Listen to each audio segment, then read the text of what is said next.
Tuesday Night Touchdown Podcast with your hosts, Reese Downing and Jacob Workman.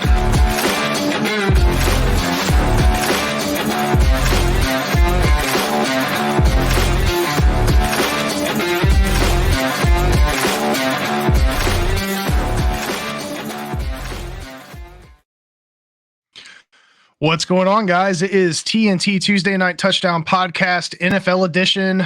It is the Super Bowl / end of year recap, and it is also coincidentally our 50th episode. So pretty rad that this is how we're ending season 1 of Tuesday Night Touchdown Podcast. Thank you guys for joining us here. With me, as always, is fine citizen and co-host Mr. Jacob Workman. Jake, how's it going? Pretty good, other than we now have no football, other than our XFL, USFL merge league that we're going to have, I guess. But pretty terrible time of the year, to be honest.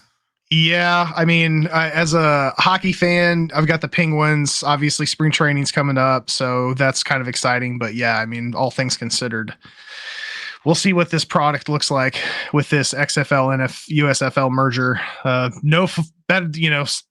Shitty football is better than no football as far as I'm concerned. So yes, I'd rather have that than nothing. So, all right, guys, well, let's jump right into it here. Before we jump into recapping the Super Bowl, there are some news and notes that we want to cover here. First things first, the New Orleans Saints appear to be ready to hire 49ers passing game coordinator Clint Kubiak, who is the son of NFL coach Gary Kubiak, as their new offensive coordinator. So that position looks to be filled. Tom Brady has been trying to buy a piece of the Las Vegas Raiders since mid last year, and it looks like it's pretty close to getting approval. So I'm guessing that here within the next few weeks, we're going to see that has been approved, and he is going to own a minority share, of the Las Vegas Raiders. Next up here, Hassan Reddick. This has been a little surprising. He has been given permission by the Eagles to seek a trade. I don't think we have all of the details right now on how that came to fruition. I have done a little bit of digging on some of the teams that are first man up here to look at Hassan Reddick. Those teams being the Texans, Patriots, Colts, Rams, and the Lions are a potential suitor for Hassan Reddick. So there's a lot of teams out there that could be benefiting from a pass rusher like Reddick, so we'll see where he ends up. The Seattle Seahawks, they are hiring Ryan Grubb as their new offensive coordinator, and this is not too long after Grubb had previously accepted the same role at the University of Alabama. In addition to that, they're hiring former Cowboys assistant Aiden Durde as their new defensive coordinator. Before we move on here, Jake, what are your thoughts on this shift for Ryan Grubb going from Bama to Seattle? Yeah, I hate it. I was really hoping he would stay with DeBoer at Alabama. I was really excited to watch Jalen Milroe and that. I mean, obviously, I think DeBoer probably is just going to take over and be the OC now, essentially, and be the play caller at Bama. I mean, obviously, we'll still wait and see what comes out. We got a little bit to go with that. But and I think DeBoer and Milroe will still be a great combination. But I really wanted to see that offense with those guys just because they've been together for so long. It is kind of weird that DeBoer and Grubb will be separated finally, but I'm pretty excited to see what he does in the NFL. Obviously, I think I mentioned it a few weeks ago when I was like, why would I think on the mock draft they had JJ McCarthy going to Seattle, and I was like, why would they not just take Penix and keep him in Seattle? Well, now with Grubb being in Seattle, could be a possibility, and I would obviously welcome that. I would like to see that, but I don't know. I do kind of wish though that he was still at Bama with DeBoer.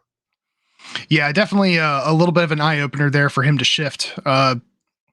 Do you have any ideas on who you think may be a suitor for the OC now that that's open in Bama? No, I really don't. I don't know if they'll try to bring in someone or if they'll just hire from within with one of the guys that came over from Washington. It'll kind of be interesting to follow that. But I would say at this point, it would be shocking to me if DeBoer's not the play caller, though. Yeah, I think that makes sense. I didn't think about it until earlier today that Penix to Seattle sounds like that may be something that ends up happening. I know JJ McCarthy's name has been dropped there quite a bit for Seattle, but all things considered, you would think Grubb would want to go with a guy that he's comfortable with. The easy install of the offense. Yeah, exactly. I think it'd be a smooth transition for him. Geno Smith obviously is still there, so I don't think he's a horrible quarterback for Penix to learn under. They don't have totally similar styles, but I definitely think that could be a good situation for Penix. And it's also an area that already loves him. So, he's got a built-in fan base. There's a lot of reasons why I think that works. So we'll see what happens there. We'll keep you guys posted as we learn more about the OC position at Bama. A couple other quick notes here. The Pittsburgh Steelers have released Mitchell Trubisky after 2 seasons with the team. Carolina Panthers have retained Hero Evero, I believe is how you say his name, as their defensive coordinator, and they've named Brad Idzik as their new offensive coordinator. The Los Angeles Chargers, shortly after our show last week, have hired Greg Norman and Jesse Minter as their OC and DC. Jesse Minter obviously is coming over to the Chargers with Harbaugh. He was previously at Michigan as their DC.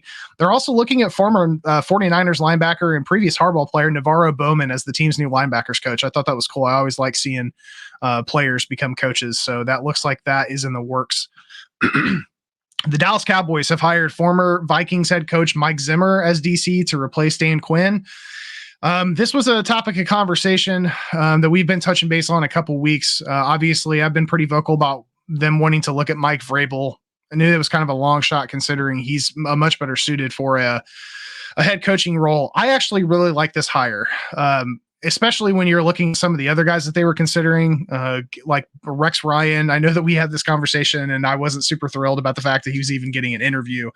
I like what Zimmer brings to this team. He's a very, very hard-nosed coach. We have a lot of young players on the defensive front, particularly Micah Parsons, I feel like will benefit from a little bit of the discipline there. Zimmer is one of those guys that's on the field with the players, and I think that does have an impact. I know DQ liked coaching from the press box. Having Zimmer down there to be able to get these guys fired up, this was the exact issue that I had with the playoff game this year. Was the team fell flat when Green Bay went out front early, and there was nobody on that sideline that was trying to get them riled up. Zimmer is that dude. He will be in your face, screaming explicitives and telling you to get your ass on the field and play the right way and do your job. So I'm really looking forward to seeing how that works out for them.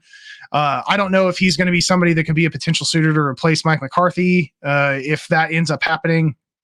But all to say, I'm satisfied with the hire, and I'm looking forward to how Dallas's defense shifts to a style that I think is going to put Micah more as an off-ball and interior linebacker as opposed to being stuck on the line. He's going to be able to make more plays that way. Let's see here. A couple more things. Former Giants DC Wink Martindale is heading to Ann Arbor to become Michigan's next DC after Jesse Minter has left for LA to join Harbaugh with the Chargers. Bill O'Brien is also leaving the NFL for college as he becomes the next head coach at Boston College. The Baltimore Ravens have promoted pass game coordinator and secondary coach Chris Hewitt to assistant head coach. And finally, during the NFL honors ceremony, Dwight Freeney, Randy Gradisher, Devin Hester, Steve McMichael, Julius Peppers, Patrick Willis, and Andre Johnson have all received or have been revealed as the 2024 Pro Football Hall of Fame inductees. So congratulations to those guys. Any thoughts on any of the other news that we covered here, Jake, before we jump to the Super Bowl recap? No, just one thing that you said there. Bill O'Brien was actually an interesting twist. He took the offensive coordinator job at Ohio State and then got plucked from there. So without even doing anything for Ohio State, he was kind of like those players that take the NIL deals and they're like, oh, let me back out and go somewhere else real quick. So he kind of just left them. So, yeah, new head coach at BC. So it'll be interesting to see what happens there. But nothing really else. The Lions did make an interesting signing today. I don't remember his name, but they had signed the CFL Defensive Player of the Year. So we're already addressing one of the biggest needs, which was adding to the pass rush with Aiden Hutchinson. Obviously, he'll be a future deal. Yeah, so we'll see. Yeah, Matthew Betts is his name. We'll see if he can come in and obviously probably get some preseason looks and maybe he can immediately step in. But I like that we're already going after need, especially, CFL MVP. I think he had like 9 sacks last year. All of his statistics were pretty good looking. I don't know. Obviously, the CFL is a little different the way they play, but seems like a good pickup. He had 18 sacks in 18 games for the BC Lions last season. And he's already a Lion, so we'll take that. That's right. Yeah, exactly. When I first looked at those jerseys, I was like, he played for Oklahoma State. I thought you just said that he came from Canada, but yeah, those jerseys look similar. But yeah, he seems like a stud. Hopefully, he transitions well. Dallas has a little bit of experience in that with pulling Kevontae Turpin into the NFL, and he's done pretty serviceable. So Yeah, he should be opposite side of Aiden Hutchinson. If he starts, if he starts, yeah. Gotcha. Right on. Well, I love watching teams like this make moves to grab guys like this where they can. So if they're trying to improve I think that tells you where Dan Campbell and the rest of those guys' heads are. They were this close to a Super Bowl, and they're already moving towards next season, which I love. Not that other teams aren't, but it's always good to see those kind of things happen this close to the off season. So, all right, let's jump into the Super Bowl recap. Kansas City Chiefs defeated the San Francisco 49ers 25-22 in overtime for the Super Bowl victory. Pat Mahomes was the MVP. With the win, the Chiefs become the first repeat champions in almost 20 years. With his third Super Bowl win, Mahomes became just the fifth QB in history to win at least 3 Super Bowls, joining Brady, Montana, Bradshaw, and Aikman. The Super Bowl win was the 15th postseason win of Mahomes' career, which is the third most ever behind only Brady and Montana. He does still have a long way to go to catch Brady, who has 35 wins to Montana's 16. So it looks like, barring something crazy, he'll pass Montana next year, but he's got a little ways to go to catch Brady. Andy Reid is now just the 5th coach in NFL history to win at least 3 Super Bowls, joining Bill Belichick, Chuck Noll, Joe Gibbs, and Bill Walsh. And one last note here, Steve Spagnuolo has now won 4 Super Bowls as a coordinator, the most in NFL history, with his 4th being in 2007 with the New York Giants. So obviously, I think everybody except for Carter had the Chiefs pick to win the Super Bowl. Carter went with the Niners. Let's hear your thoughts on the game. Obviously, a little bit of a slow start. It's some uncharacteristic turnovers. We had McCaffrey fumbling, and I think Pacheco was the other fumble, both of them on driving. So those were little odd things to see at the start. And then just a slow first half. Like it was kind of drawn out. Seemed like the first half lasted a long time. And the second half came. Obviously, the blocked extra point was huge.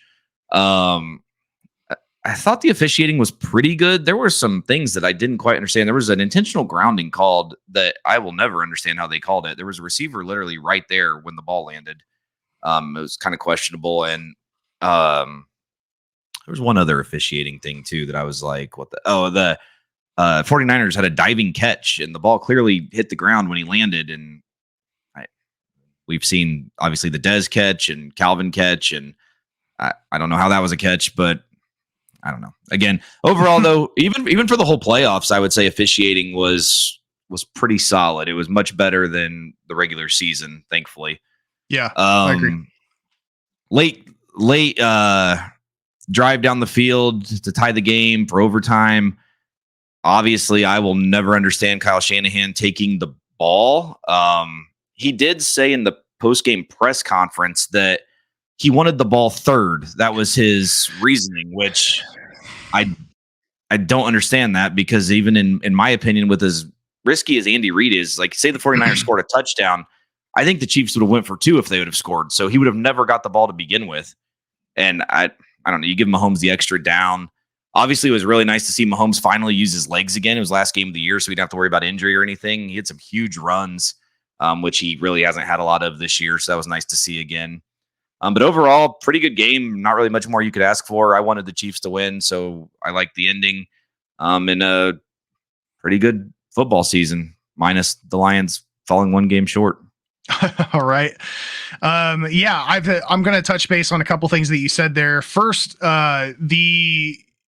so let's break this down. Just a couple notes that I have here. Christian McCaffrey and Jawan Jennings were definitely the bright spots for the 49ers. I do think that how Brock Purdy played was relatively impressive. He didn't have the best game of his career by any means, but he protected the ball against one of the best defenses in the league, didn't throw a pick. You got to give him some props for that. The Chiefs defense containing the 49ers on third down especially was key to them winning this game. And then keeping Debo, Ayuk, and Kittle as basically non-factors throughout the entire game was very impressive on the Chiefs side of the equation. Mahomes, ridiculously clutch when he needed to be. He went 16 for 22 for 154 through the air, and he picked up 59 yards on the ground in the last 2 quarters, including going a perfect 8 for 8 in overtime and throwing that game-winning touchdown to Hardman. He also had a clutch 8-yard run to convert the 4th and 1, and then another 19-yard scramble and 3rd and 1 a few plays later to keep that momentum going. to your point, like Mahomes knew at that point in time, like we're going all in. We're here to win this game. The season's over, so let me use my legs. I can be a little bit more risky here, and it paid off. And it goes to show that he's the best quarterback in the league. Very, very, very strong performance from Pat Mahomes. The Shanahan thing, I'm confused by it too. With the new rules guaranteeing one possession to each team, I would have given the ball to the Chiefs and put the pressure on them to produce something meaningful. And when he was asked about it, his exact quote was, "This is something we talked about with, that none of us have a ton of experience of it, but we went through the analytics and talked to those guys, and we just thought it would be better. We just wanted the ball third." I don't understand. No sense. I don't understand how you can look at the analytics guys. The analytics guys are like, yeah, we want the ball third. Like if you score a touchdown in Kansas City, to their point, I think it was Chris Jones that was being interviewed after the game. And he was like, even the defensive guys knew, give the ball to the opponent if we get to overtime. And if we do get the ball first, we're going for two if we score. That puts the pressure on the other team. That's exactly how San Francisco should have done it. Now we have two overtimes in Super Bowl history, and both of them have Shanahan's name attached to them as really blunders. Like that wasn't well coached. And they played when they got down inside the 10, when they had the ball, the Niners, they were very conservative too. Like They almost played for the field goal. So it was like, what kind of, I didn't understand a lot of what they were doing in overtime. Yeah, I think there were a couple different 49ers guys that talked about, there were multiple players on the team that didn't fully understand the overtime rules. You can't go into a game this important and not make sure that your entire team is prepared. And but clearly the coaching staff wasn't even really thinking about it. So, I think that's where the issue is. So I was listening, Matthew Stafford was talking about it, and he's like, I don't really think I can fault the players, because he was like, there's players on our team that wouldn't know what the situation was either. He was like, but that's also not our job. He was like, that's the coach's job to know. Now, on the flip side of that, Mahomes was like, they've been prepping us for this for like 6 weeks or even longer. And he's like, it's something we talk about in team meetings all the time. So I see both sides of it, but the coach definitely should have to know what's going on, especially a coach in the Super Bowl and one that's been there before and lost in overtime. So you would think that those would be pretty like knowledgeable things, but to his defense, he never said anything about not knowing the rules. He came out and said that he wanted the ball third, which I apparently he hasn't watched much college football. That's the only thing I can really think of when it comes to that. Yeah, I don't know what's worse, admitting that you didn't know the rules fully or admitting that you wanted the ball third. That I don't understand, because you're wanting something that's not guaranteed. So how does that? I don't understand how that works. Yeah, let's focus on things that we know are going to happen, which is each team is going to get at least one possession and go from there. And then the third situation happens, then you pivot and adjust. That was surprising. Last two things I have here. There's been a lot of fuss made about the whole Travis Kelce, Andy Reid thing when Kelce went up to him and got him in his face. I think it's been blown out of proportion. I have seen Kelce lose his cool a couple times on the sidelines this year, and I do think there's a fine line between being passionate and being immature. He's tightrope walking that a little bit, I think, but I do think that if anything, the way that he approached Reid shows you how close Reid and Kelce are, because he's not going to do that to a coach that he doesn't like intensely love as a coach and just as a human being. I think this is, just one of those things where people are blowing this out of proportion for clicks more than anything, but I didn't take any issue with it. I looked at it as Kelce's pissed off because he's got 1 yard and 1 catch in the first half, and he doesn't like how things are going, and he wants to win another Super Bowl. Like I get it wholeheartedly. Last thing I have, I was gonna say, and there was, I don't think it was a playoff game. I think it was a later in the season game. There was a time when he slammed his helmet on the sidelines, and someone was going to pick it up for him, and Reid saw it, and he was like, he told the person not to pick it up, and then he said something to Travis at that point too. So clearly, I don't think it's an issue. It's a coach and a player, and they know their relationship, and obviously that was the biggest stage. You're gonna have some confrontation. There was even a situation, I think it might have been second half, when I think it was Rashee Rice and Patrick Mahomes were even talking shit back to each other. And that's just things that are going to happen. That's the biggest game of the year. And it's football. Like, I don't know. The media talks to talk, but it's football. Get over it. Yeah, I don't think that there was anything wrong with what happened. I think he could have approached it a little bit differently. I mean, there's a difference between having a difficult conversation or raising your voice when you're passionate about something and running into your coach or slamming your helmet. Like at some point in time, you have to be a little bit of a role model for some of the younger guys on the team. But again, I think it's a bunch to do about nothing. The last note that I have here, unpopular opinion, Harrison Butker should have been in the MVP conversation for that game. This dude was responsible for 13 of KC's 25 points. He went 4 for 4, including a 57-yard bomb that broke the record for the longest field goal that was set less than a minute into the second quarter by Jake Moody. He ensured Chiefs possessions ended in points even when they stalled close to the end zone, and they did that multiple times. He kicked the field goal to tie the game and take it into overtime. Harrison Butker was a difference maker. I knew going into it, there was no way possible they were going to give an MVP to a kicker. But if anybody other than Pat Mahomes should have get it, it should have been Harrison Butker. And you take Harrison Butker out of that situation and put in the Money Badger or one of the other. Yeah, I mean, the game would not have ended up the way that it ended.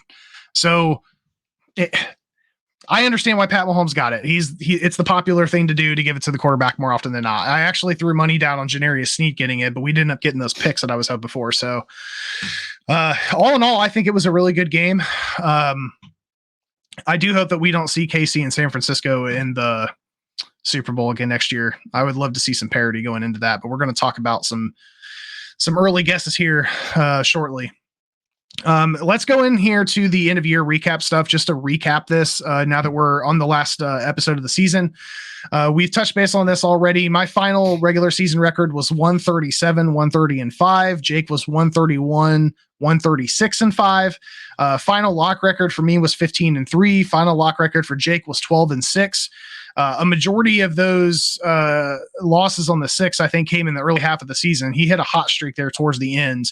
And we both finished 8-5 in the playoffs, as did Texas. So congratulations to Texas. He kept pace with us, 8-5. Carter ended up at 5-8, and Scott ended up at 5-7 just because he wasn't able to make the show and make his picks before the end of the year. Do want to give one last shout out to Texas, Carter, Scott, Ike, all of you guys that have taken time out of your schedules to join the show and talk some football with us. We can't appreciate you guys enough, and we're looking forward to having you guys back as we jump into season 2 next year. Hopefully we get a draft night appearance from most of them also. Yes. Yeah. And we'll talk about what that's going to look like here at the end of the show. All right. So we also took a look at our preseason picks. So Jake and I went through and picked coach of the year, offensive, defensive players of the year, offensive and defensive rookies. We whiffed on every one of those except for defensive rookie of the year. I picked Will Anderson, so I got that one right. All of the other ones we missed. But if you look at these names, like I think all of the players that we had listed here, including Dan Campbell for coach of the year, were right up there for potential selections for those roles. So yeah, hopefully we'll hit it a little stronger next year. But yeah, outside of Will Anderson as the defensive rookie of the year, we whiffed on everything else. We did do pretty well on picking out the preseason games or the teams that are going to be in the playoffs. Jake ended up going 10-14, so he almost did a clean sweep in the NFC, if not for New Orleans. He had Detroit, San Francisco, Dallas, the Rams, and Green Bay all as selections for the NFC. I had Detroit, San Francisco, and Dallas. I whiffed on New Orleans, Seattle, and Minnesota. And then looking at the AFC, in Philadelphia, I skipped Philadelphia there.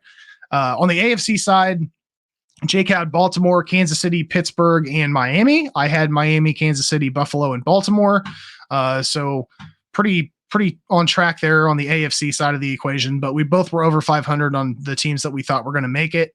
Jake would have done really even better, as would I have for the wild card spots if Rodgers hadn't gotten hurt, because we both had the Jets in there, and obviously that went away in the first drive of the season. Yeah, so pretty quick. Shit happens. But overall, we performed pretty well. Really happy with how we performed on those locks, which is most important. So moving into next year, we'll continue doing this. We'll pick the locks of the week and do all that stuff. We are going to try to get a little bit more aggressive in terms of trying to publish this stuff on our social platforms next year. So we'll try to get those out in plenty of time with some nice graphics so you guys know what we're leaning in on for betting for that week for both NFL and college. So that's a wrap on the regular and postseason here for this year's NFL. Before we sign off, we want to have a quick little talk about next year's stuff. So I'm going to hand it off here to Workman. We're going to look at some betting odds for Super Bowl and draft picks, and maybe a couple other things here. All right, so we're going to go over some early odds for the Super Bowl next year. They're already out. The early favorite is the San Francisco 49ers at plus 500. The Chiefs are obviously second at plus 650. Ravens coming in at third at plus 900. The Lions, the second highest favored team in the NFC, at plus 1,200. Buffalo is plus 1,200. The Cowboys are plus 1,500. Cincinnati obviously will be getting Burrow back at plus 1,500. The one thing that kind of surprises me here is they've got the Jets at plus 3,000 with Rodgers coming back. Obviously, the Rams are plus 3,000 too, just kind of skipping around here. Just some early things that I like. I do think the Rams are going to be very good next year. I think they'll reload for one final big run. Reese, just looking at any of this, do you see any of more of the underdog picks that you like instead of the heavy favorites here?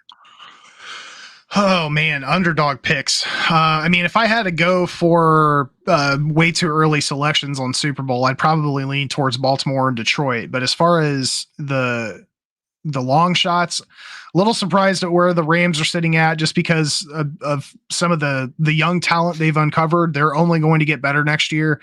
So a little surprised that they're sitting at 3,000, especially when they have the Chargers sitting there at the same betting line. I'm interested to see how Harbaugh gets that team to perform from an offensive standpoint, but I do think the Rams have more talent on their team right now than the Chargers do, so that's a little surprising to me. Watch out for that Chicago Bears plus 4,000 to shift, depending on how that trade ends up or how these draft picks end up. Indianapolis Colts, I think, plus 5,000. That could be a short line favorite for a team to make some noise on the AFC side if they can stay healthy. I mean, other than that, this looks to be pretty reasonable. Carolina sitting at plus 25,000, man. That's pretty rough. Yeah, that's bad. Anything surprise you at the top? Obviously, so we've got just go in conference order. So the number one in the NFC is the Niners, number two is the Lions, number three is the Cowboys, number four is the Eagles, and number five would be the Packers. For AFC, number one is the Chiefs, number two is the Ravens, number three is the Bills, number four is the Bengals, and number five is the Dolphins. Buffalo is the one that sticks out to me, just because I don't know what Buffalo is going to look like next year. I mean, there's still rumblings that Stephon Diggs doesn't want to be there anymore. I still don't think they found their long-term solution to running back. They still have a lot of gaps to fill outside of Stephon Diggs, even if he does stay. Defense can't stay healthy. Josh Allen. There's going to be games where he looks like a third stringer, and there's going to be games where he looks like the best quarterback in the league. That's the glaring one to me, is them sitting at plus 1,200 with the Dolphins sitting at plus 2,000 in the same conference. I think Miami is still going to have more talent, and Cincinnati, for that matter. I mean, with Burrow being healthy, I think that they're a better team than Buffalo. So that's the surprising one to me. I do love that the Houston Texans are getting some love at 2,500. Houston Texans and Green Bay both sitting there at 2,500, I think is, kind of pinpoints the two young quarterbacks that are probably going to be making some noise here in the next few years on the AFC and NFC side. So we'll see how things net out there. But yeah, I definitely say Buffalo sitting at plus 1,200 is the most surprising thing here. Yeah, if I were putting a bet down right now, I don't know what I would. Honestly, I would probably just play it safe and do the Chiefs at plus 650. Honestly, I think that they're going to be very good again next year. I know it's not the sexy thing to do, but at the beginning of the year, I don't know if you mentioned it when you did our recap, but both of us picked the Chiefs over the Eagles in the Super Bowl, which was a replay of last year's Super Bowl, 2 years ago now. But I don't know. I think it's hard to bet against the Chiefs right now. We've seen what they do, and they were pretty young. Like I don't think there's going to be a whole lot of turnover on that roster. If anything, I think they're just going to be getting better. So I think if I were bidding right now, I'd probably do the Chiefs plus 650. I do like the Lions plus 1,200 also, just because we should be returning quite a bit also.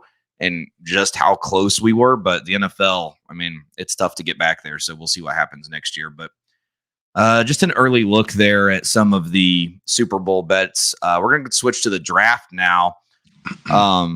So for the draft, number 1 overall pick, Caleb Williams is still the clear, far and away favorite at minus 1,200. Next is Drake May at plus 900. And then Marvin Harrison Jr. at plus 1,600. I'm really not going to go over any of the other guys. The odds are, well, Jaden Daniels is plus 3,000. Once we get past him, the odds are all very, very long. What are your thoughts on that? I think everything here makes sense for the most part. I'll be very shocked if Caleb Williams isn't the number 1 pick. Now, whether or not he goes to Chicago or a team that trades up is a different situation, but I think it's pretty much a foregone conclusion that Caleb's going to be the number 1 pick. The only way that may not happen is if Chicago makes some move to trade the 9 spot, decides to keep Justin Fields, they trade the 9 instead of the 1, and then they go after Marvin Harrison Jr., which immediate difference maker if they go that route. I just don't see it at this point. Yeah, for sure. That is an interesting, at plus 1,600, that might be worth a shot just to see if that's something that would happen. I just don't know if the Bears would ever keep that pick to not. I just think they could trade and get so much for it, but obviously it's the Bears, so they're not going to make a great decision. Probably draft Mitch Trubisky again. So Dallas Turner, number 1.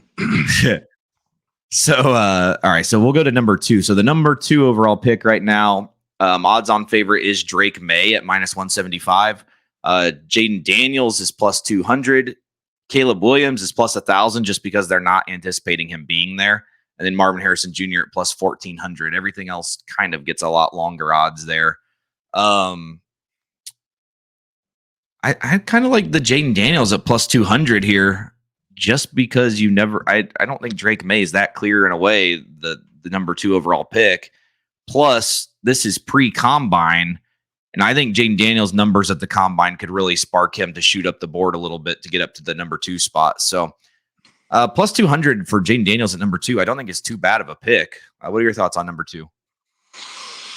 Yeah, I think plus 200 for Jaden seems to be the most likely scenario. Again, potentially throw some money down on Marvin Harrison Jr. if he's going to be sitting there at 2. Plus 1,400 is a nice bet. Yeah, definitely. If you put 100 on him at 1 or 100 on him at 2, you're either going to get, I guess you take 100 off those. So you'd either get 13 or 1,500. That's not bad. No. So these other ones that they have listed, we're just going to run through real quick just because they're all player specific. So the team to draft Bo Nix, the Broncos are plus 260 in the favorite, which is a little odd to me. Vikings plus 470, Raiders plus 550, Saints plus 750. Everything else gets a little longer at that point. What do you think of Denver for Bo Nix?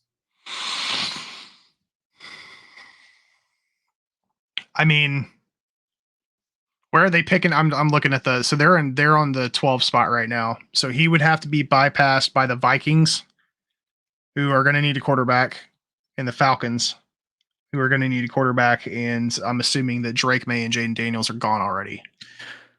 There were rumors. I think it was more when Belichick was going to be there. I don't know if these are still legit rumors that Kirk Cousins could be a landing spot for the Falcons, or even Justin Fields if that were to go down also. Yeah, the Justin Fields to Atlanta, I think, makes a lot of sense in a lot of ways. But that hasn't happened yet. So I'm assuming that Atlanta's going to come into this spot needing a quarterback. And if they do need a quarterback, and I'm looking at the quarterbacks that are left on the board, where do we have Atlanta's plus 1,000? Mm-hmm. That's not a bad bet for Bo Nix to land there. The Denver Broncos does make sense. I think that offensive play style that Sean Payton has may fit well for Bo Nix. But they are sitting at the 12th spot, and the Vikings are right behind them. So he would have to fall a good bit, I think, to end up in Vegas, right? Because Vegas is sitting at 13. Okay, so he'd have to be bypassed by Denver in order to make that happen. I just think he's going to take a drastic fall. Like, I don't think he's going to be an early pick. His arm strength is not there. He doesn't have the NFL arm strength, and he's not going to be able to make a deep throw really in the NFL. And I think that's really going to come out. Like, I don't really have a team specific, but if I were to try to throw a bet for the Bo Nix pick, I think I would pick down at one of these random. I don't know exactly who, just quickly looking. Obviously, they would still need to be a team that need a quarterback. Maybe like the Titans or the Cardinals, like something like that, or even the Giants, just like a random team that, I don't know. I just can't see him going to one of these top teams. Yeah, I mean, Mel Kiper has him listed as the 6th best quarterback available behind Caleb, Jaden Daniels, Drake May, JJ McCarthy, and Michael Penix. So yeah, I would agree with that. I think 6th sounds about right. That's what. So with that case, you're right.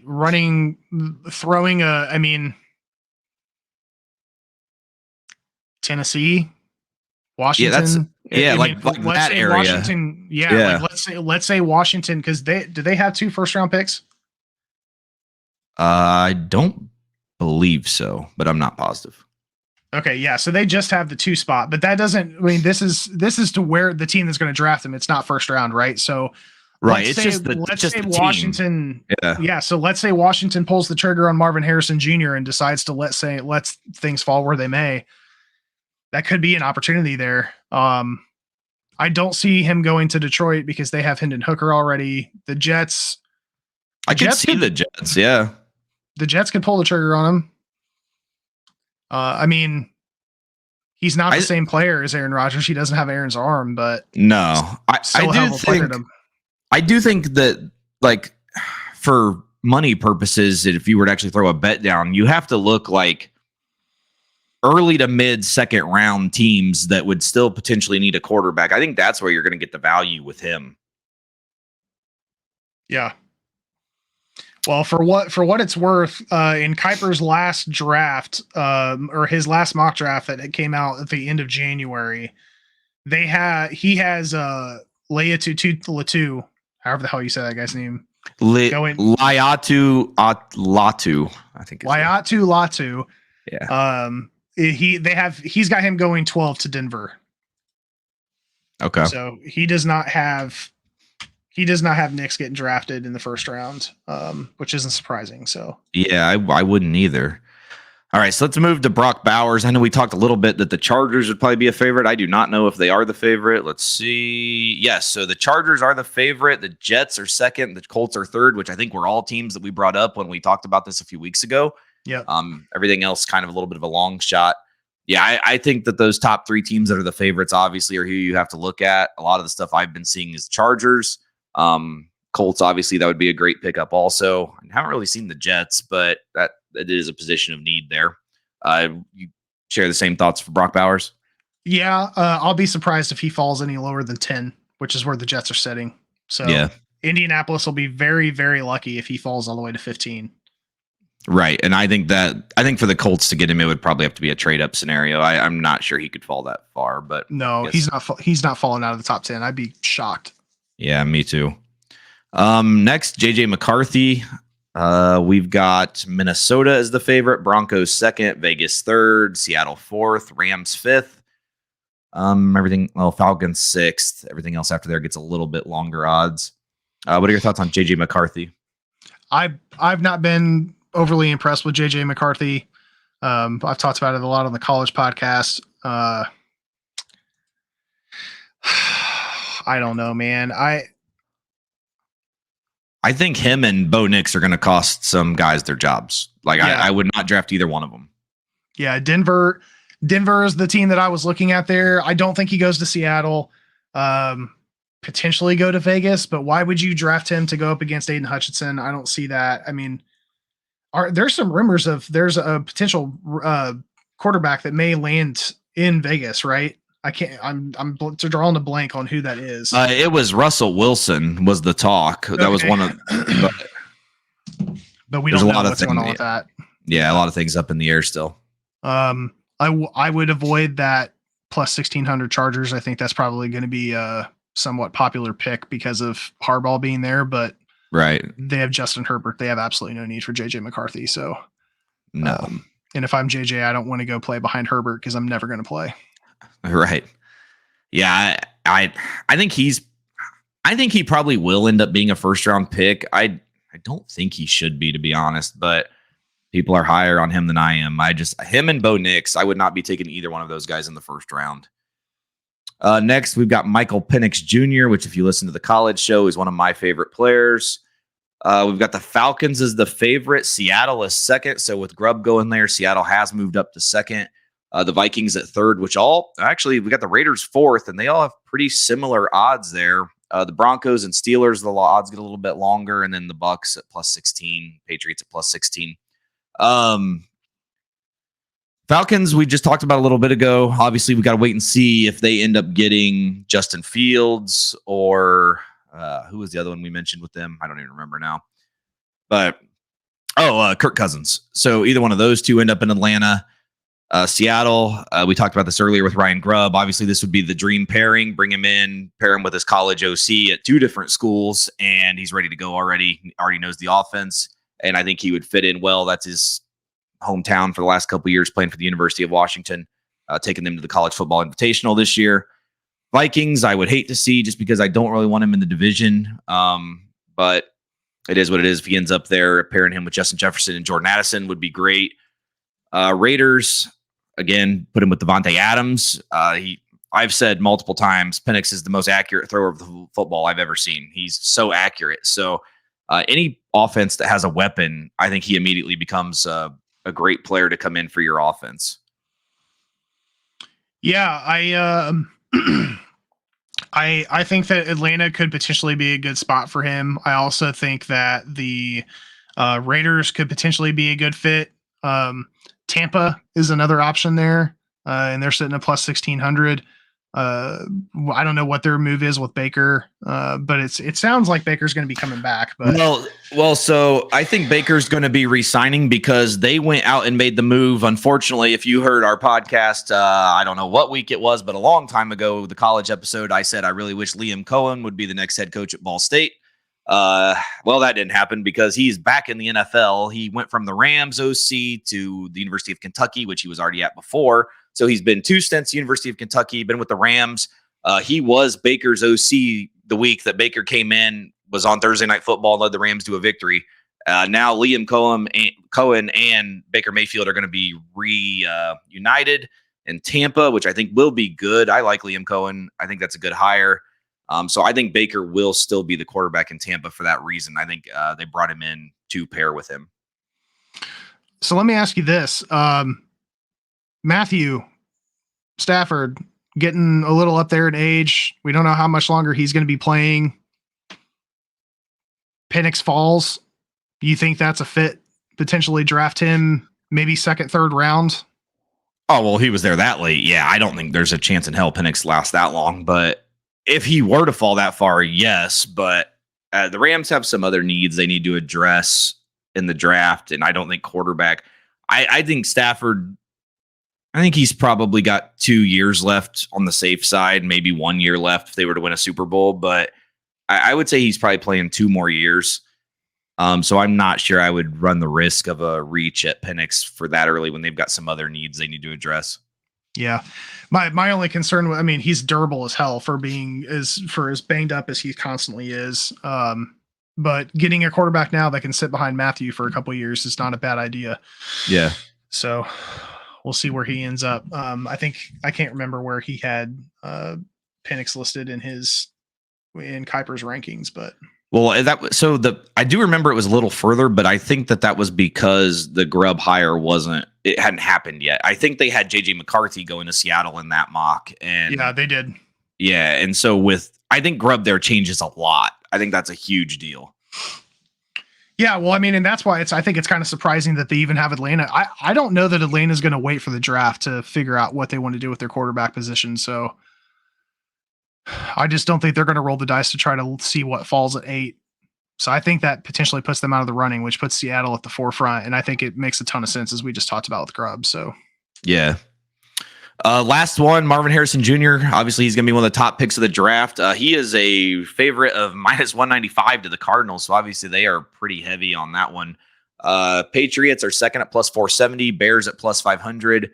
Everything else gets a little long after that. So obviously Arizona, Patriots, Bears are where we're pretty much looking here for Marvin Harrison Jr. What are your thoughts on that?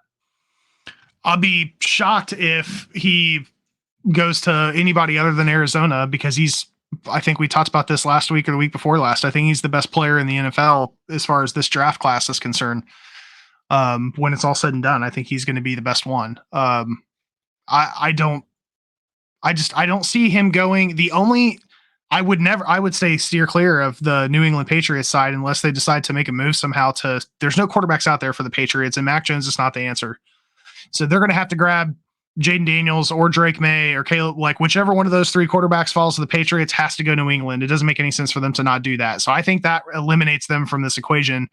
So then you're looking at the Bears, and what we just talked about was there is a slim chance that Chicago decides to stick with Fields, and maybe they move their 9th pick instead of their 1st pick and decide to go with a Marvin Harrison. So if that ends up happening, then you're looking at plus 500 for Chicago. But I think Vegas sees the same thing. That's why Arizona is the only one that's sitting here at negative, because I think it's a long shot he doesn't end up in Arizona, which kind of sucks because I hate that he's going to be stuck playing with Kyler in that Arizona market. But we'll see. And that's the other thing with you saying that you think he'll be the best player in the draft. I honestly, and I've said this for a while, I don't think he's the best receiver in the draft, but it is a lot of it's going to depend, like the NFL. Obviously, what team you go to is what's going to run a lot of it.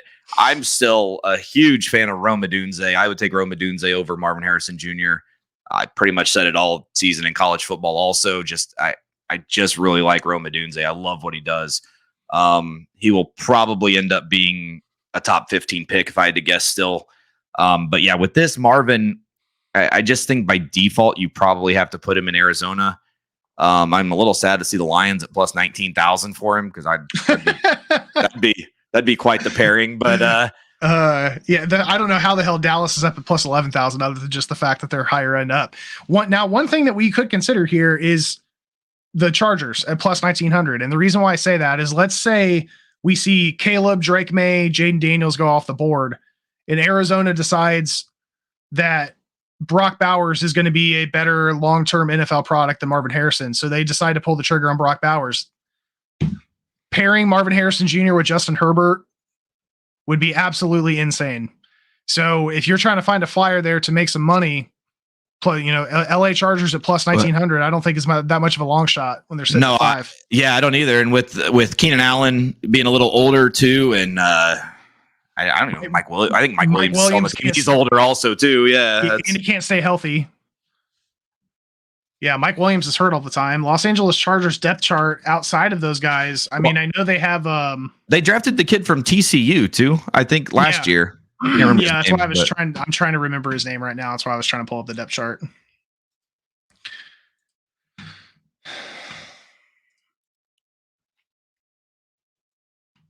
So yeah, that would put, if he did go to Arizona, just while we were looking that up, so that would put Kyler Murray with Marvin Harrison Jr. and Rondell Moore and Hollywood Brown if he is still there.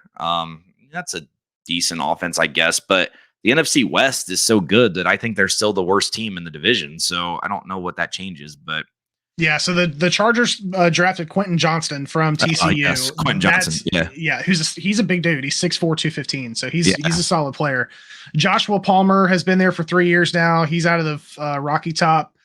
So they've got those two guys, but outside of that, it's Keenan Allen. They don't even have Mike Williams is listed here, but he's 29. He's going to be entering his 8th year. Keenan Allen's going to be entering his 12th year. That wouldn't be bad. That would be a good fit for them. Yeah, that would be a hell of a fit for them. If I'm Justin Herbert, I'm ecstatic for that. So, but do you think that Michigan man drafts Ohio State man? I think he's an idiot if he considers that being an issue with drafting any player. But if he wants to go that route, I mean, hey, you never know. If I was a head coach or a GM, I would have my. Yeah, I know. The best player in NFL history could be on the board at number 1, and if he were a Gator, you'd be like, trade number 1. Yeah, I don't want him. I don't want him. All right, so that closes out our draft talk. Obviously, the only thing we really have left is we're going to do a Super Bowl prediction for next year already. So, Reese, what is your AF? Let's go by conference. What is your AFC team for next year? Oh man, I thought about this a lot. I keep going back and forth on whether or not I want to go realistic or if I want to go what I hope is going to happen. I'm going to go with we're talking early, so let's just do it all. Just do what you want to see and what you think will happen. Let's do both. Well, what I would like to see is for the Lions to move to the AFC and then the Cowboys to play the Lions in the Super Bowl. What I would like to see would be Detroit or Dallas versus Baltimore. I would like to see that. I think either one of those teams I would be happy with. Obviously, I would prefer Dallas there, but love what Detroit's been doing. Dan Campbell made me a fan after episode 1 of Hard Knocks. I've been following this team since we were in elementary school because of you. So I do have a place in my heart for the Lions. The Super Bowl I would like to see would either be Dallas or Detroit versus Baltimore. What I think is going to happen is going to be Kansas City. And I don't want to say San Francisco, but one of these teams is going to have to get over the hump of these. We've got 2 dynasties. If they keep these teams together, Kansas City's team is not going anywhere. They're young on defense. Mahomes and Kelsey are still Mahomes and Kelsey. Rashee Rice, I think they found their potential number 1 receiver. So if they can give one more complimentary guy on that offense, I think it's just going to bolster them further. On the San Francisco side of the ball, they obviously also have a ton of really solid talent, and they added Chase Young mid-season. So having him there for a full season is going to help out even more. They have a pretty young team too. So what's the most likely going to happen? It's going to be San Francisco, Kansas City again. It's going to be another boring ass Super Bowl by all accounts of not having new teams in it. What I would like to see happen is Dallas or Detroit versus Baltimore is what I would like to see. So I think I just have one prediction, and it's what I want to see, and it actually is kind of what I think might happen. There's 2 teams, but I honestly think that the Lions might be all right next year. It's going to be very, very tough to repeat what they did this year. Obviously, the NFL is a lot. I think there's a stat I don't remember off the top of my head, but we play like 13 or 14 of 17 games inside next year, which is huge for us. I think I don't remember if it's 13 or 14. I know it's like 80% of the games. So it's a ton of games inside next year, which is very beneficial to us. Obviously, there are defensive things that need addressed. I think bringing back Ben Johnson and AG, the OC and the DC are huge. MCDC and Brad Holmes have been just absolutely killing off seasons. Obviously, our drafts have been crazy good. Even when people wanted to talk shit about our picks, we could have 3 guys essentially been rookie of the year this year. So they did pretty well. Rookies were starting everywhere on the field and being very successful. Draft pick obviously is a little bit worse this year, picking at the end of the first round.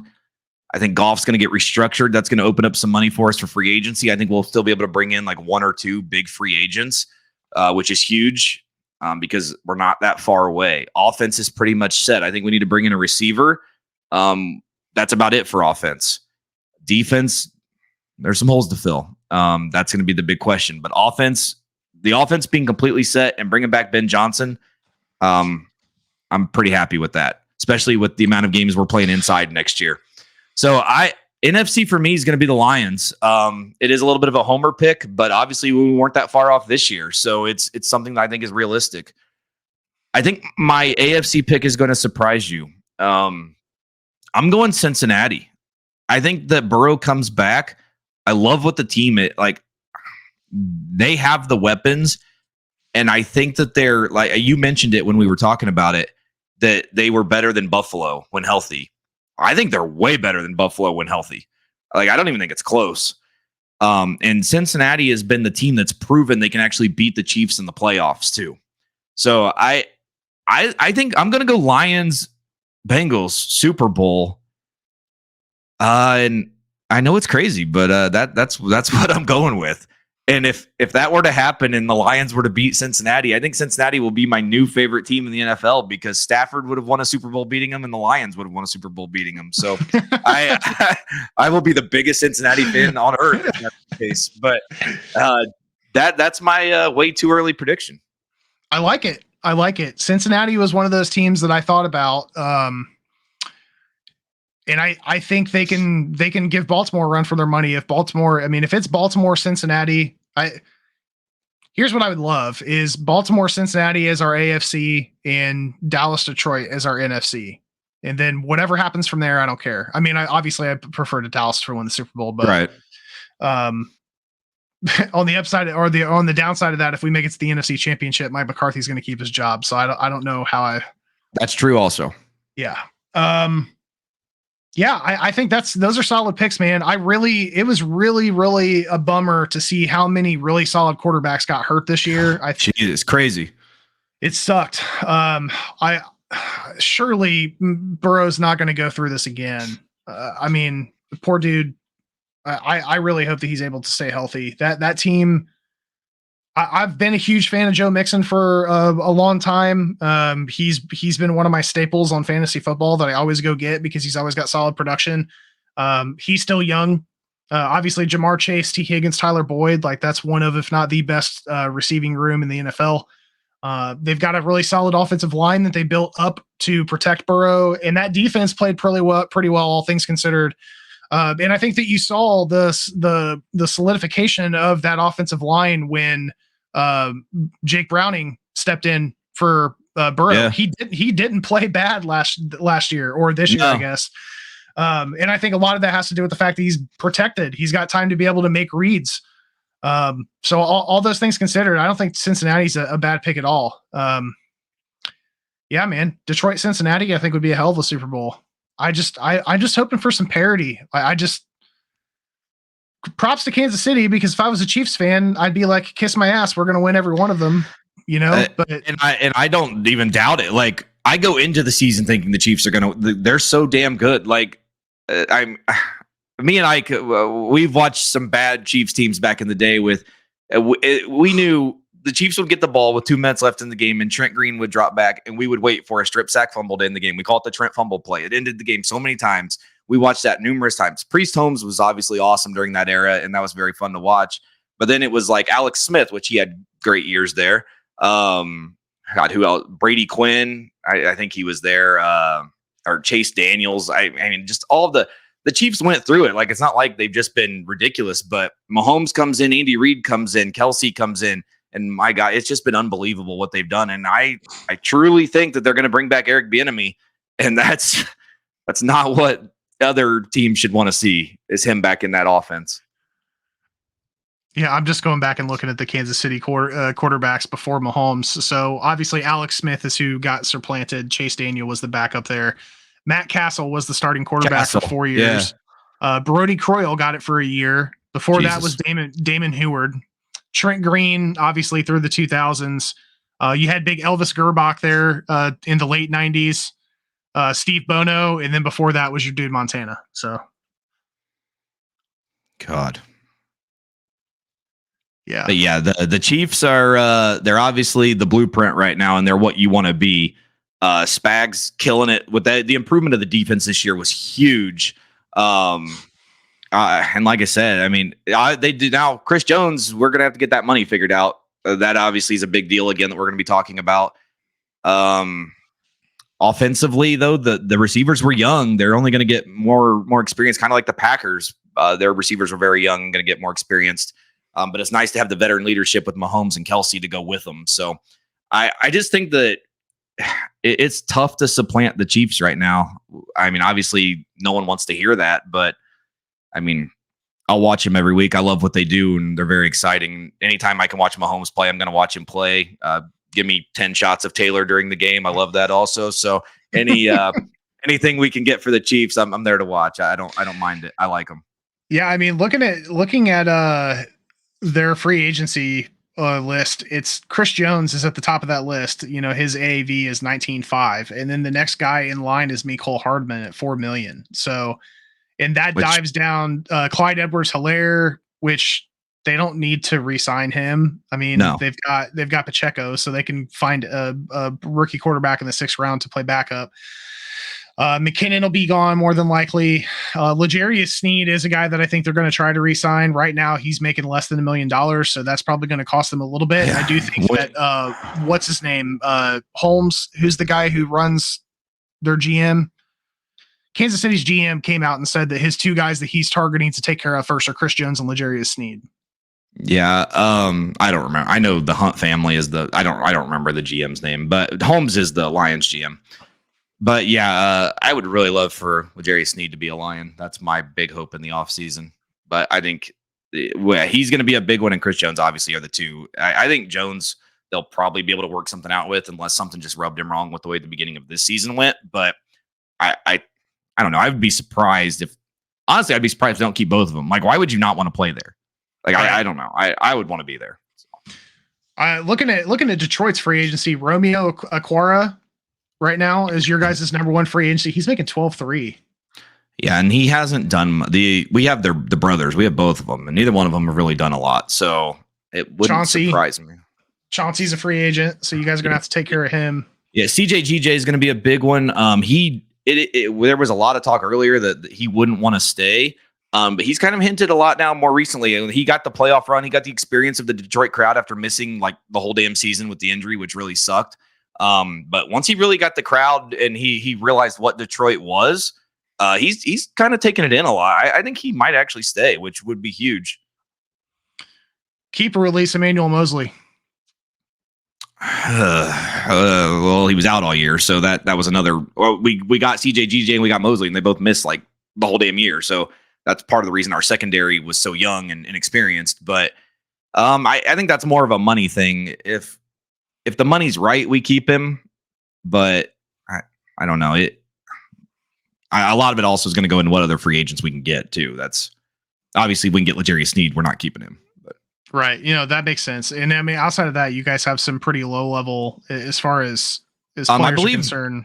I believe Jonah Jackson. I think one of our big linemen is a free agent, but that's it. I don't remember which one. Jonah Jackson is going to be a free agent. He is listed here, but he's pretty far down the list in terms of the value of the contract. He's important though. We need him back. Charles Johnson is the second guy on the list at 6.5. Or Charles Harris, excuse me, Charles Harris.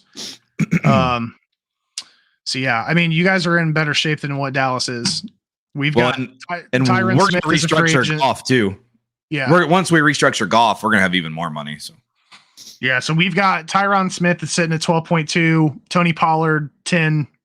Get him out of there. I'm done dealing with Tony Pollard. He's not a number 1. Stephon Gilmore, not the same Stephon Gilmore that he used to be. He's 33. He'll be 34 next year. I don't know that there's value in keeping him there. I wouldn't pay him much. Not for the cost. Dorrance Armstrong, solid player. I would like to see him back. Jaron Curse, I'd like to see him back, but he's getting up there in age. Jordan Lewis, Dante Fowler Jr. Hankins is probably gone because he'll be 32, 33 years old. He's not demanding a lot of money, but I don't know that he's going to be there. Neville Gallimore. So we're going to have some openings on the defensive line side of the equation. But for us, it's Tyler Biadasz, who has been our center.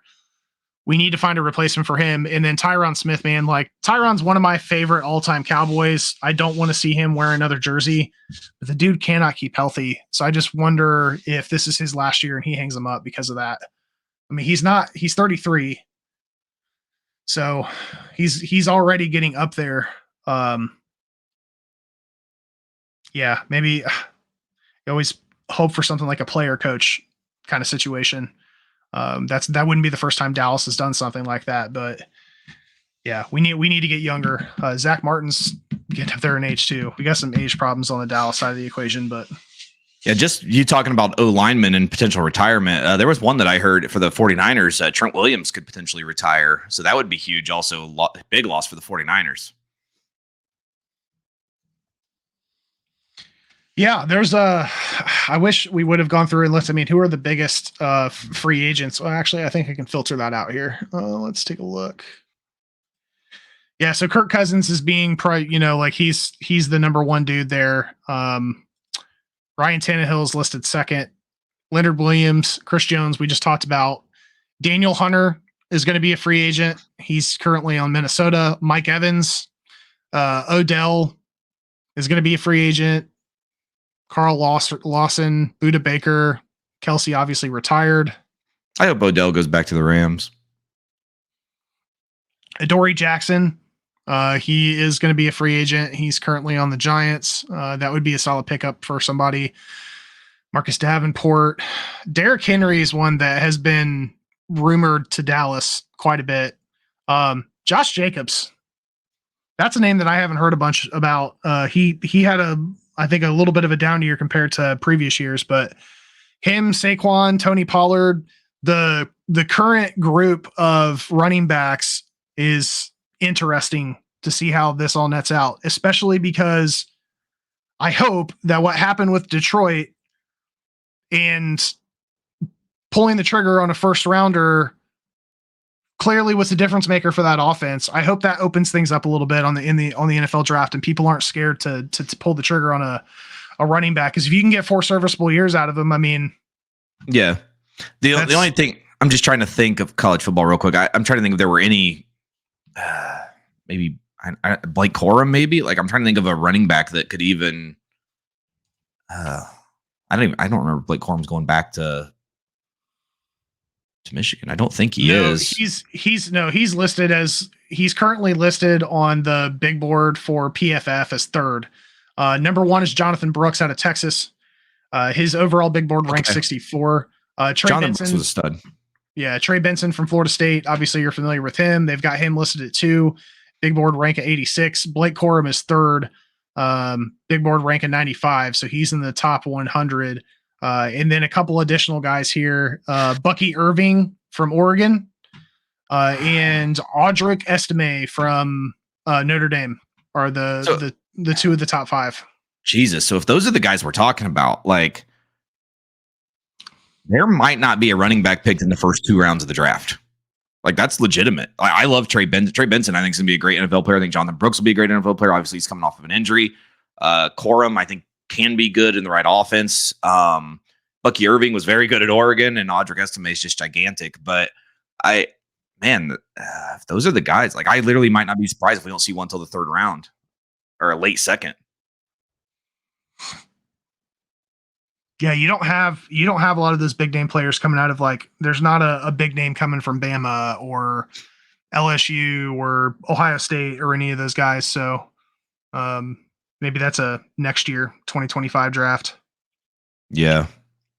Yeah, and this year is obviously it's quarterback heavy. I think next year's draft is pretty shitty when it comes to quarterbacks. So any team remotely thinking of quarterback this year, I think this will be the year that we see a trade up for maybe like a Penix or something like that, a guy that's lingering around. Yep, I agree with you. We'll see what I mean. I think it's, by all accounts, it's Caleb Williams, Drake May, Jaden Daniels, Marvin Harrison, and Brock Bowers are going to be the first 5 off the board. It's just a matter of what order. Yeah, and then Alt will be interesting. First lineman that should come off the board. It'll be interesting to see where he goes also, because any one of those teams could be like, oh, maybe we just want to build the O-line. Like, I mean, look at what the Lions have done. Lions built their O-line, and Jesus, look how good it is. Like, obviously they've shown what a huge offensive line can do for you. Yeah, I've looked at so many mock drafts. 85% of them have him going to Tennessee. Fashanu is the other one that I keep seeing in the top 10. And then the dude from Oregon State, Faluga. Yeah, I know what you're talking about. That's the other guy. And then Latham from Bama. So yeah, well, there's probably going to be 4 or 5 linemen that go in the top 15 to 20. But I think those first 5 are going to be Williams, May, Daniels, Harrison, and Bowers. And it's just a matter of where things net out between now and the draft. So. Well, speaking of the draft, that might be the next time you see. Well, it will be the next time you see us. Yeah. So that is going to be the next time you guys see us. So we're planning on the draft is April 25th. We are going to be coming at you guys live. So we are going to kick off a half hour ahead of the draft. So we're going to be going live around 7:30. And the plan is to do a quick recap on any of the prominent NFL news that we've missed between now and then. Any of the shifts that have happened in the draft picks. We're assuming that there may be a couple trades here and there that may happen between now and April. But we'll get you guys caught up on all that. And then Workman and I are going to be coming at you live. So we're going to be hanging out with you guys for a few hours, having conversations around each one of these players that comes off the board in round one. Periodically, we're going to be bringing in some of the guys that you guys have seen in the show. So we'll be tapping in guys like Taxis and Carter and Scott, and maybe Ike, and maybe even a couple other people to periodically jump in and just have a conversation about what's going on. And yeah, we're going to cover live with you guys the first round of the draft. So that's going to be our next episode 51. And I guess technically we'd be kicking off season 2 of TNT Tuesday Night Touchdown podcast. So we're going to be draft is a long night, so ride with us. Come enjoy it. I mean, it's not going to be like a show. Obviously, it's going to be conversation and picks and guys that come from. Well, probably won't be the guys from Florida or Miami, so we won't have to worry about that. But the just fun conversation, a lot of fun way to watch the draft. Like it'll just be a whole different experience. I think it'll be a fun time, and we won't spoil the picks either ahead of time. We'll do it live on TV also. That way, we're keeping with that. Yeah, we'll keep it live there, and I'll look in to see if we can maybe set something up to where we could, maybe take some phone calls for somebody that maybe wants to join the conversation but can't join live. Formatting is probably going to look a little bit different. I think we're probably going to be looking at a different podcast format for next year as far as how we produce this stuff. We had some technical issues, as those of you who have been following us all year have seen. I think most of those technical issues have been, for the most part, hashed out. But all things considered, we're going to continue to come at you guys. We've enjoyed doing this year. Appreciate everybody that's given us an opportunity to listen, and hopefully make you guys some money. We again are going to lean in more heavily on the social aspect of things and try to give you guys some stuff that you can share down your socials to hopefully grow our fan base a little bit more. But all things considered, man, I don't want to speak for Jake here, but I've had an absolute blast this season. It's been a highlight of my week to be able to pull all this stuff together and have conversations with you guys generally about NCAA and NFL, and not just the betting, but just talking football. It's been a lot of fun. So, Jake, any last thoughts here before we wrap season 1 here? I mean, yeah, just what you just said. Obviously, a very fun. There's nothing better than, in the college. We're talking Ball State games, Fresno State games. We're talking Mountain West games. We're talking just like games that you just don't hear about, people talk about. So it's nice to be able just to throw it out there and people can listen, bet on it, get some insight. And the amount of random crap you hear listening to our college show just from teams that you would never hear anything about. And then the NFL side, we had a ton of fun with it. Obviously, both of our teams made the playoffs. That made it more fun. College was awesome. My team was undefeated and won the conference, which was huge. And then obviously got screwed, which kind of ruined the end of the season for me. But overall, a great year. Obviously, you don't really have a true college team you root for, but the 3 teams that we do root for between college and NFL all were successful seasons, which made this a little bit easier, I would say. If the Lions were 0-16, I don't think this would have been as enjoyable. But hey, don't short my fandom for the Ball State Cardinals. The Ball State Mighty Cardinals are my college football team, whether you like it or not. I know it's an action, but all right. So then 3 of our 4 teams had good seasons.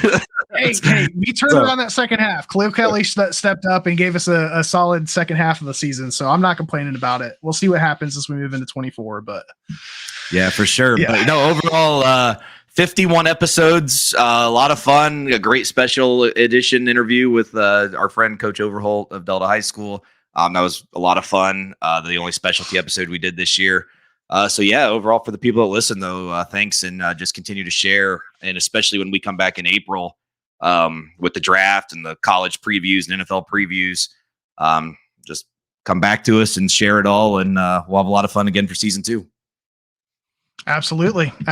Well, for fine citizen, Mr. Jacob Workman, this is Captain Reese Downing signing off for the last episode of season 1 of TNT Tuesday Night Touchdown podcast. Thank you guys for listening, and we will see you guys in April. See ya.